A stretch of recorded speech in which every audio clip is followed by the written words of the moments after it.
Dutch builder unveils naval drone carrier designs.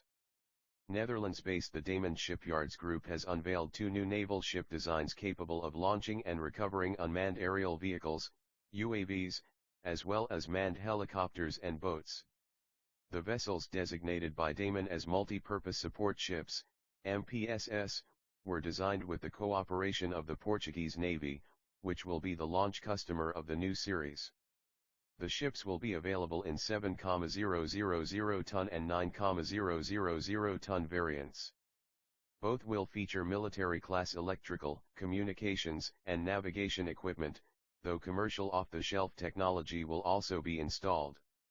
Damen said each MPSS can be applied to a wide range of duties including managing UAVs and unmanned surface and undersea vehicles, conducting amphibious support, emergency/disaster relief, search and rescue, diving support, performing submarine rescue operations, and helicopter operations. Damen unveils new multi-purpose support ship, MPSS, to meet today's defense and security challenges.